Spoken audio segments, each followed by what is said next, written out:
Sam Howell invite with a big PR. Good.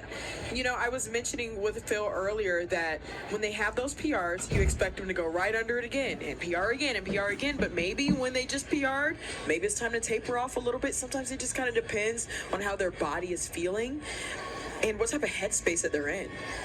Bowler has ranked himself number 22 outright in the NCAA heading in to this Penn Relays Carnival. He's going to be duking out with some other studs, though. You got Billy Carlton of Georgia Tech. He's run 8:38 this season. You got Nick Gillis of Wisconsin, who is our reigning Penn runner-up. He's going to be hungry to get that winning watch. We mentioned Cartier from Iona, Marion Drazen of Delaware State, and Jimmy, some more Geneseo Knights in this. Pierce Young of formerly Arkport-Canaseraga. I got to cover him in high school, but this is a Division III All-American we're talking about. He was fifth at D3 Nats last year. Yeah, like you said, we just got a powerhouse there at Geneseo, seeing those boys, two of them swing wide. And expect them to, just like I saw 2 weeks ago, to rub elbows with these D1 boys. They don't view themselves otherwise. We saw that 1500 D3 national champion, or excuse me, national record in the D3 ranks. That was with a bunch of the Penn State lads. Didn't stop our Geneseo crew. Nor did it stop Pierce Young from going to the front. You may have seen on that turn our aforementioned reigning runner-up Nick Gillis in the red for Wisconsin had to put his hand on the back of No Kemper from Dartmouth Serenity. We've got a much more physical race and much more tactical looking affair than we did to start the women's. I like physical, man. I mean, you always see physical for distance, specifically distance men, but they attack the race a lot more aggressively. And just going back to you and Jimmy's point, just about those D3 athletes, I love that that's what you get at Penn Relays. You get them rubbing elbows with the D1 guys, and then they're going and kicking butt at D3 nationals and things like that. But they are getting that level of competition right here. Riley Cole, we saw a first look at him. He looks ready for this competition as he's coming up to join Pierce Young right on the shoulder in second. Looking good, strong, and confident. Bowler tucked in on the inside in third, abreast with Gillis, who's trying to take that spot from him, but can't at the moment. You mentioned Pierce Young leading the way. They are coming off a NCAA Division III indoor track national championship with the DMR crew. And he continues to lead. Pierce Young, again, I mentioned he came from Arkport-Canaseraga. That's from New York's fabled Section 5, but those were two separate schools, and you can already put the pieces together. He was part of a very small school, so programs haven't emerged. But to get to join a family like Geneseo that has really added numerous talents from inside and outside New York State, it is clear to see that it's benefited everybody in the program.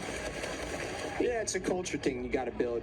Just having some guys coach high school signing, and I'm done hearing this D1 or bust baloney. You see programs so local to this area, New York, some of these state schools that are just class act, and we're going to see a lot of these D2, D3 schools just put on clinics amongst all athletes.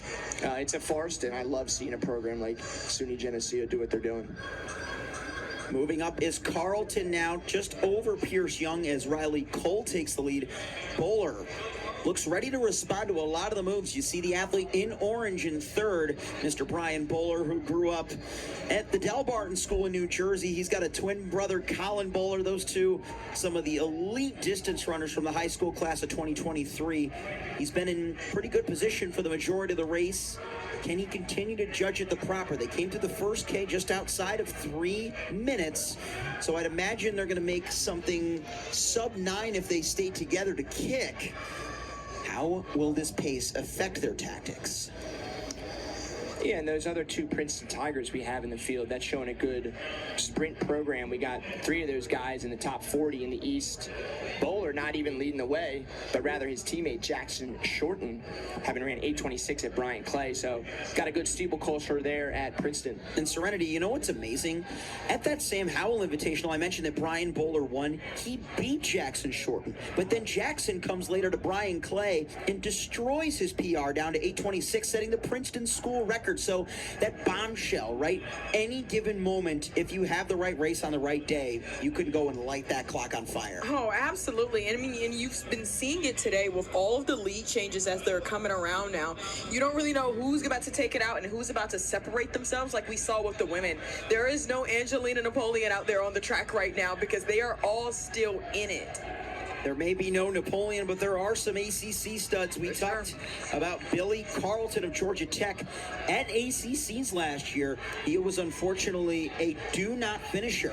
I can tell you, though I have yet to speak to Billy directly, I can guarantee you he'd like to reverse fortunes this outdoor season as he's right there in second behind the top seed Bowler. You've got Cole still up there, prominent and present, but now Nick Gillis, the reigning runner-up, moving his way right up on the outside with hit number 4. Yeah, Nick Gillis is a redshirt sophomore, and he's been running really well. He ranks number 10 in all-time in the steeplechase, so he does have that confidence to keep on pushing, even if an athlete has passed him, which is what it has happened so far from Brian Bowler. And I want to draw our attention to, it looks like 56th place, not too local, Pennsylvania, but Penn State, a few hours west of here. He wants some redemption from that record-breaking performance we saw at Bison in the 1500. He got third in 340. He's fallen away is Watson of Penn State, but he was mid to upper 20s at the East prelim last year.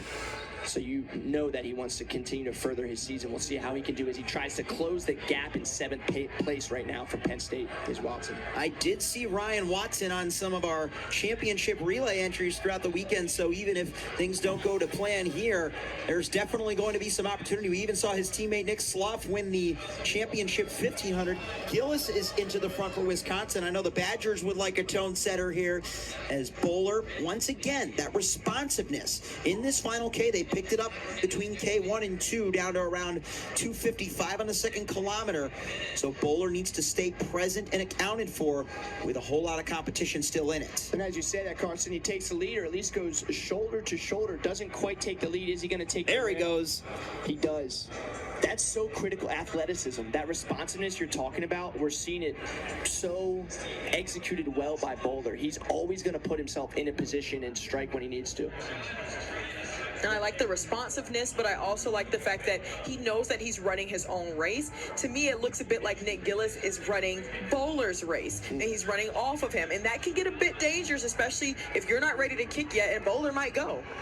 We're coming up to the final 600 at little trouble over that latest barrier by Jet Elm Barkey of U Albany, the Great Dane. Now coming under pressure for third from Billy Carlton. Again, we talk about Bowler, Gillis, and Carlton. Those three are the only in this field that have broken 840, so their familiarity with this pace is showing. It is Bowler, it is Gillis. Nick doesn't want to finish runner-up 2 years in a row, but he's going to have to fend off the 837 man, the Sam Howell Invite champion, trying to go a step further here at Penn. Brian Bowler getting ready to take the bell in the men's steeplechase fast heat. 7:36 as they hit the bell. Let's see if Gillis can respond to Bowler continuing to press that pace down as Gillis does try to swing wide on the turn. This is a battle between these two. Can any from the chase 4 reel them in over the final 200 as they do go shoulder to... Even as I say that, Gillis flops back down. This is tip for tat. What was that? Nick Gillis, a major change of position, going to the inside of Bowler. He grabbed his left shoulder and then they nearly chatted. I did not see any flags there, so no disqualifications yet. Either way, Brian Bowler doesn't care. He's back over the final water jump, and man, Gillis completely falls off balance as Marion Drazen of Delaware State will fight it out with Carlton for third. Brian Bowler, in a dramatic final lap, clears the final hurdle and is away to victory in the men's 3,000 hot heat of the steeplechase. It's all about how you respond. He's fired up because he knows something weird happened with 200 to go. But he said, I don't care. I'm going to take this dub, whether y'all like it or not. Gillis falls to fourth. My goodness.